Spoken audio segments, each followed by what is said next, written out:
Super की quality कैसी है दिखान? सुपर का भाई जी अच्छा है। ओरिजिनल मलाना है। हाँ ओरिजिनल। ये कितना तोला है? 5 तोले। और कितने का दोगे 5 तोला? चलो 5 तोले तो 25,000। 25,000। देगा। शांत, खूबसूरत और टूरिस्ट डेस्टिनेशन के लिए मशहूर इस गांव में खुलेआम चरस का कारोबार चल रहा है।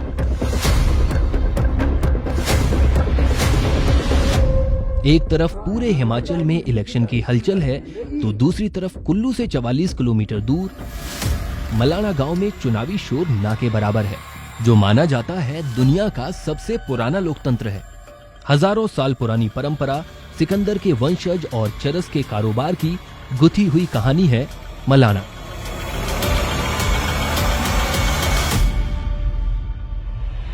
आप सोच रहे होंगे कि इन ऊंचे ऊंचे पहाड़ों और वादियों के बीच में क्या कर रहा हूँ।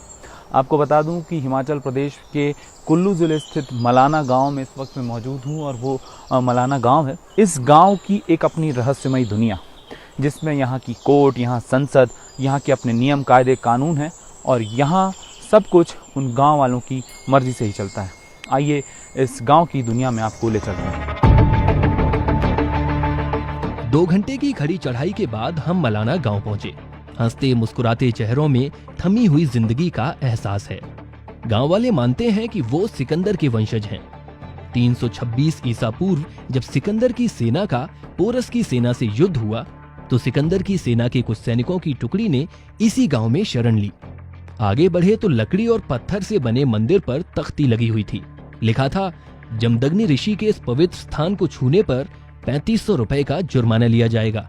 मंदिर को छूने पर जुर्माना। आगे दुकान में कुछ खरीदा तो दुकानदार ने पैसे दूर रखने को कहा। जो भी कस्टमर जैसे रहते हैं, आप सीधे उनसे हाथ से पैसे नहीं लेते, यहाँ रखने बोल देते हैं। 2450 की आबादी वाले मलाना में ज्यादातर ठाकुर जाति के लोग रहते हैं। सिर्फ 30-40 लोग ही हरिजन हैं जो गांव के बाहर रहते हैं। अब हम गांव के बीचों बीच चौक पर पहुंचे तो कई लोग भूरी टोपी पहने धूप सेकते दिखे। सिर्फ एक शख्स के ही सर पर मोटी सफेद पगड़ी थी। पास जाकर पूछा तो पता चला कि ये गांव के मुख्य पुजारी हैं। गांव की हर व्यवस्था में पुजारी का दर्जा सबसे ऊपर है। मंदिर को छूने पर जुर्माने का जवाब भी हमें यहाँ मिला। ये पुजारी का चुनाव कैसे होता है? पुजारी कैसे बनाया जाता है? हमारा खानदानी होते हैं। जो सफेद कपड़ा ये हर कोई नहीं पहन सकता। नहीं, गूर पहनते हैं। गूर जो गूर होते हैं, देवते के यहाँ पूजा करते हैं। हाँ, हर कोई इसके अंदर नहीं जा सकता। कोई नहीं जाते हैं। जैसा कोई छोटे जात को होते, कोई बड़ा क्या नाम, उसी वजह से बिना जान पहचान के छूते नहीं किसी को। गांव वाले बताते हैं कि बाहर का कोई कानून गांव में नहीं चलता है। फसलें यहाँ करते हैं जैसे कोर्ट में करते हैं वैसे। कोर्ट कहाँ है? कोर्ट यहाँ है, ये है ना ऊपर।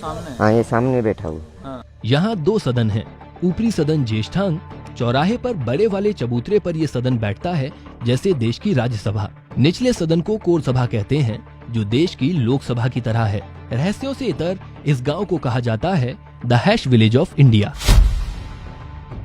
मलाना की रहस्यमयी दुनिया के अलावा यहाँ जो सबसे बड़ा कारोबार है वो है नशे का कारोबार। हर घर में यहाँ चरस का उत्पादन होता है। ये जो आप पीछे पहाड़ देख रहे हैं, ऊंचे ऊंचे पहाड़ों पर गांजे के खेत होते हैं। वहाँ से गांजे की कटाई करके गांव में लाया जाता है। इसके बाद यहाँ हर घर में चरस का उत्पादन किया जाता है। हर गली नुक्कड़ पर लोगों की आंखें टूरिस्ट में चरसी कस्टमर ढूंढ रही होती हैं। अगर टूरिस्ट समझ गया तब ठीक है, नहीं समझा तो लोग सीधा पूछ ही लेते हैं, मान लोगे? अंदरूनी इलाकों में महिलाएं, बच्चे पौधे को रगड़े जा रहे हैं। ये काला मैल ही मलाना क्रीम है। एक आदमी पूरे दिन मेहनत कर 10,000 रुपए कमा लेता है। गांव में कुल 1200 वोटर्स हैं। इस लिहाज से लगभग 1.5 करोड़ रुपए रोज। 3 महीने के सीजन में 108 करोड़ रुपए गांव की कमाई होती है। गांव नशा उत्पादन करने का संगठित गिरोह चलाता है। न तो यहाँ बच्चे स्कूल पढ़ने जाते हैं, न ही महिलाओं के मूलभूत अधिकार। और इसके पीछे एक सरकार भी वजह है, क्योंकि न तो इस गांव तक सीधी रोड की पहुंच है, न ही यहाँ अच्छे अस्पताल या फिर स्कूल है। सुकून भरी वादियों के बीच इस गांव के लोगों की आंखें सीजन के आखिरी कस्टमर के इंतजार में हैं, क्योंकि गांजे की कटाई का सीजन खत्म होने को है और ये चरस की रगड़ अगले 8 महीने शांत होने वाली है।